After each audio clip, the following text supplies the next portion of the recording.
For this video, I'm going to compare 3 foundations. One that you buy at the drugstore, one you buy at the department store, and one from a direct sales company that you can buy from somebody on Facebook. Welcome back to Erin's Beauty Bloom. I'm Erin. Today I'm going to go over a question that we get a lot on our distributor support group. And so if you work for a direct sales company and you sell skincare or cosmetics and you're looking for some scientific support, feel free to reach out to me. We're looking to branch out besides just SENEGENCE. So if this is a question that you have, please leave a comment or contact me via email. We get a lot of questions about how does our foundation stack up against other products that are on the market.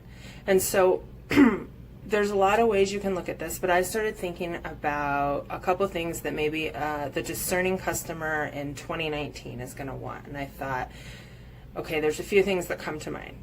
No animal testing, so are they cruelty-free? Do they have clean ingredients? And I'll get into a little bit into what that means or doesn't mean. And does it have a skincare component, including SPF? So those are the things I'm going to talk about. And so this review specifically compares the ingredients of CoverGirl Outlast Stay Fabulous 3-in-1 foundation, which is $10.99, and the Make Sense Original Foundation, which is $50 from SENEGENCE, and the Lancome Ultra 24-Hour Long Wear Foundation SPF 15, which is $47. So you've got your department store and your direct sales company that's about the same price, $47 and $50, and then you've got your drugstore brand, which is $11. So pretty big difference in price. The first thing is cruelty-free. So the Leaping Bunny logo is the only international accepted accreditation that a company is cruelty-free. Many companies say we do not test on animals, but if they don't have this accreditation, it has not been verified by a third party. So that is consumer preference, and you're going to have to navigate that with your own personal comfort level. So CoverGirl has the Leaping Bunny logo all over their webpage, like 100 times. They want to make sure you see that. SENEGENCE and Lancome both claim to be cruelty-free, but is not verified by a third party. 2, clean ingredients. There is not an industry standard for this term. For the purposes of this video today, I'm going to call out ingredients that are banned in the EU. The EU has a much tighter regulation on cosmetic ingredients than the United States does, and if you have some questions about that, go back and watch the video I did on FDA and cosmetic regulation. So the first ingredient are PEGs, and this is common. You see this on a lot of personal care products, and this is a large group of plastics, and they're widely used in skincare, and they're of primary concern because they have a very low molecular weight. So you'll see like PEG 10 dimethicone or something like that, and you'll see the number after it, and the number after the PEG refers to the molecular weight. And so we know that molecular weights of like less than 350 readily penetrate through the skin. So if you're talking about something like a 10 or an 18 or a 50, that's easily going to go into your skin, and that is coupled with the way that PEGs are manufactured. They have a high possibility of being contaminated with unknown toxic substance because they're a type of plastic. So not all PEGs have been found to have contaminants, but little is known about the risk of long-term exposure, and researchers will probably continue to watch this ingredient. So PEGs are found in all 3 of these products: the CoverGirl, the SENEGENCE, and the Lancome.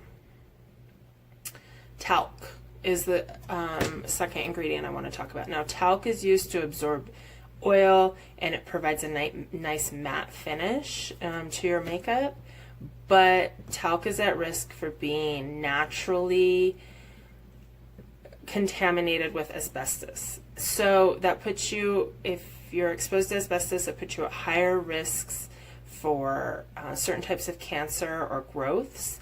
And so in the United States, there are strict controls on the cosmetic grade talc, but In other countries, they've just chosen to ban this ingredient outright in cosmetics. On a personal note, if you have dry skin, you probably don't want to use a lot of talc because it's absorbing the oil. So using like a powder high in talc could actually make your skin look drier. And for the purposes of this review, talc is found in CoverGirl and in SENEGENCE. The Lancome product does not have talc.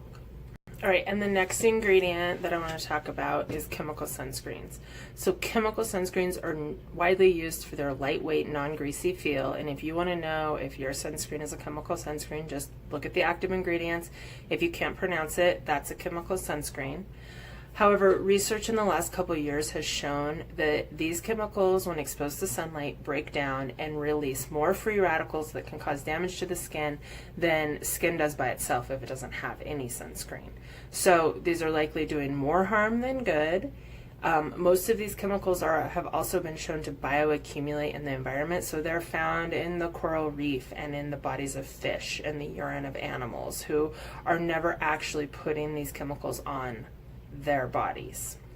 And so they've been outlawed in many countries, including places like Australia as well as Hawaii, that are looking to protect the coral reef. So chemical sunscreens are found in Lancome and CoverGirl.